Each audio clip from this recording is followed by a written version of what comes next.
आप अभी देख रहे हैं अंत तक और अंत तक। अच्छा सर, राम मंदिर को लेकर भारतीय जनता पार्टी पूरा एग्रेसिव है। वो लगातार इसको राजनीतिक भुनाने की कोशिश में भी लगी हुई है और 22 तारीख का उद्घाटन से पहले भारतीय जनता पार्टी जिस नैरेटिव को गढ़ना चाहती है और बताया जाता है कि कुछ साधु संत नरेंद्र मोदी जी से नाराज भी चल रहे हैं। उसका लोगों ने स्पीच भी देखा है, बातचीत भी देखा है कि लोगों ने विरोध किया है। कैसे देखते हैं इनको कि क्या वो साधु संत सही है या नरेंद्र मोदी जी उद्घाटन कर रहे हैं, उस मामले पर क्या देखना है?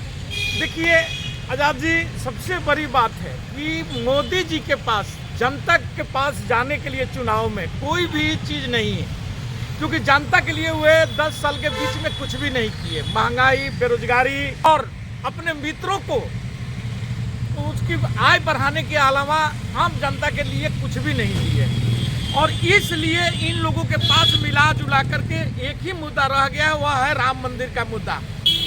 क्योंकि पहला चुनाव जो लड़े थे ये 15-15 लाख पर और 2-2 करोड़ नौकरियां देने के नाम पर ये चुनाव में जीत करके आए थे। दूसरा चुनाव वे राष्ट्रवाद के नाम पर आए थे और हमारे पुलवामा में 42 सैनिकों को शहीद करा करके उनके नाम पर वोट मांग करके ये आए थे।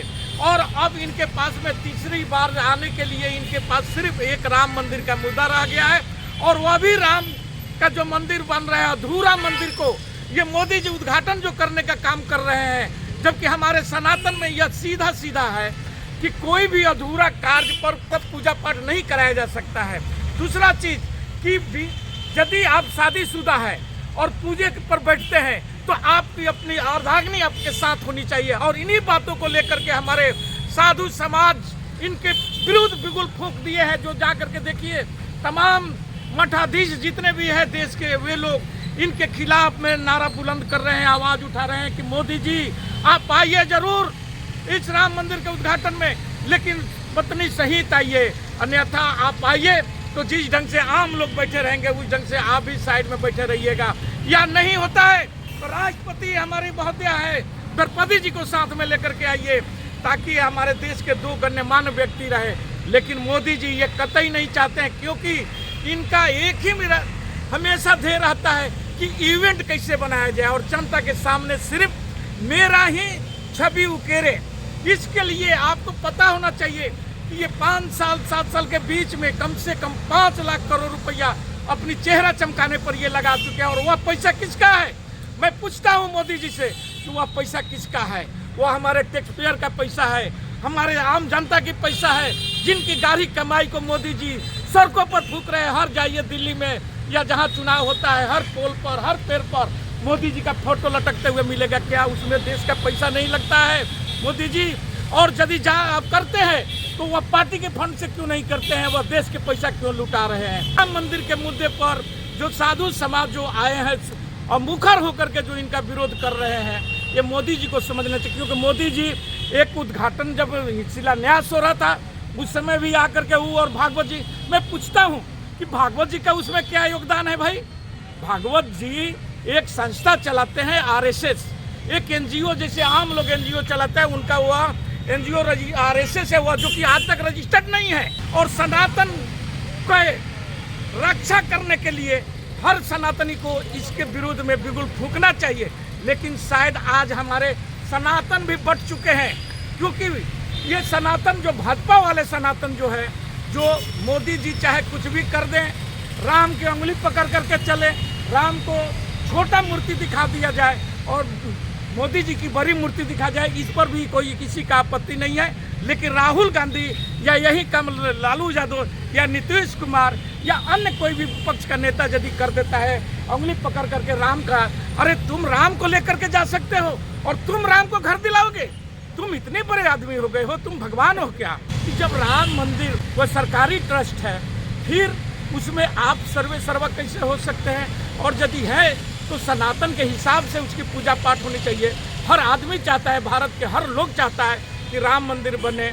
राम मंदिर बन भी गया, लेकिन उसको पूर्ण तो होने दीजिए। अधूरे राम मंदिर में भगवान राम को स्थापित कराएंगे और बात करेंगे सनातन की। आज इंडिया गठबंधन में ही कुछ ऐसे लोग हैं, जैसे आप देख लीजिए उत्तर प्रदेश में, वहाँ सभी जानते हैं कि अखिलेश यादव लड़ाई लड़ रहे हैं और इन ताकतवर लोगों के साथ में जहां एक तरफ मोदी जी हैं और एक तरफ जोगी जी हैं और दूसरी तरफ हमारे पूरे सनातन यूनिटी जो है, जो हिंदी भाषा भाषी क्षेत्र है, और उस जगह पर स्वामी प्रसाद मौर्य का जो बयान आ रहा है और सनातन के खिलाफ में जो आ रहा है, जिस ढंग से वे बात कर रहे हैं, इससे हमारे इंडिया का गठबंधन में एक लोगों के या आम जनता के बीच में गलत मैसेज जा रहा है। कौन लोग कर रहा है? स्वामी प्रसाद मौर्य, जी हाँ, स्वामी प्रसाद मौर्य जो उत्तर प्रदेश में अखिलेश यादव की पार्टी में महासचिव के पद पर है, जो पहले बीजेपी से जीत कर आए थे और बीजेपी में थे, और उनकी बेटी आज भी सांसद है बीजेपी का।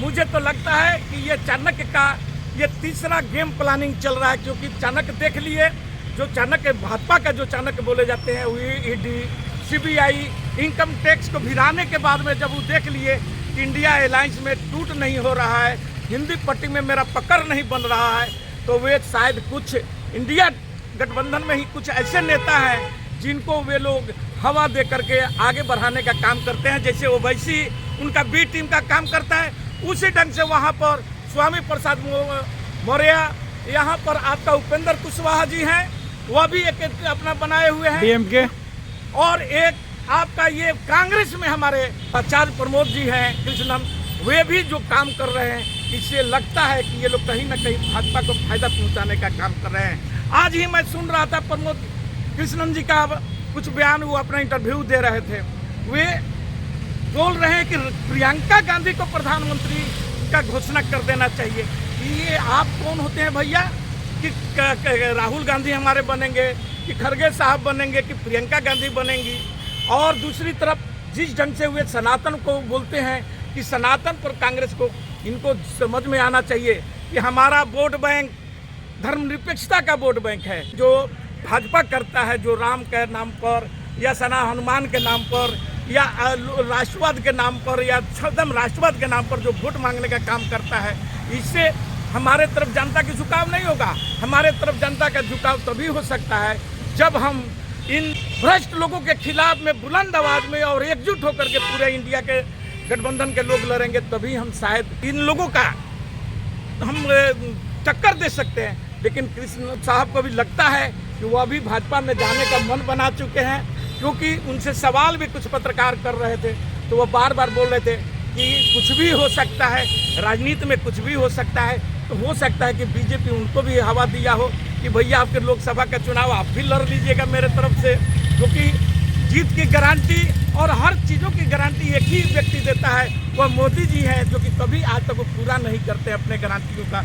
अब देख लीजिए, राजस्थान में 400 रुपये में सिलेंडर देने की बात किया गया था, लेकिन जब आप पत्रकार, जब उनकी सरकार बन गई और पत्रकार जब वहाँ पूछ रहा है लोग, तो बोलता कि ऐसी तो कोई गारंटी हम लोग दिए नहीं है, कोई सरकारी थी गारंटी तो दिया नहीं गया। यानी हर बातों में अपने बात बोल करके जनता को से वोट लेकर के और उस बात से हट जाना, ये भाजपा में कूट कूट करके भरा हुआ है। जैसे 2 लाख नौकरियों की, 2 करोड़ नौकरियों की बात हुई थी, 15-15 लाख रुपये की बात हुई थी, उसके बाद भी जनता समझ नहीं पाती है और इन लोगों की झांसा में आकर के और खुले दिल से इन्हें वोट दे देती है।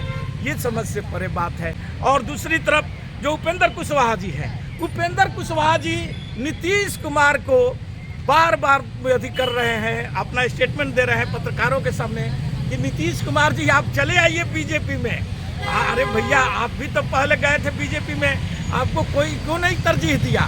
नीतीश बाबू भी गए थे, इनको क्या तरजीह मिला? बल्कि इनका ही पार्टी को तोड़ने का ये लोग काम किए थे, और जिसके चलते वे इंडिया अलायंस में जुड़े थे, आरजेडी के साथ में जुड़े थे।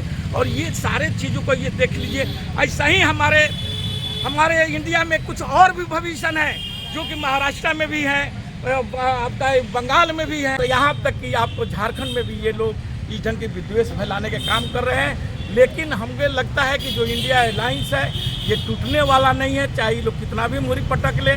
इसी के साथ मैं अपना वक्तव्य समाप्त करता हूँ। जय हिंद, जय भारत।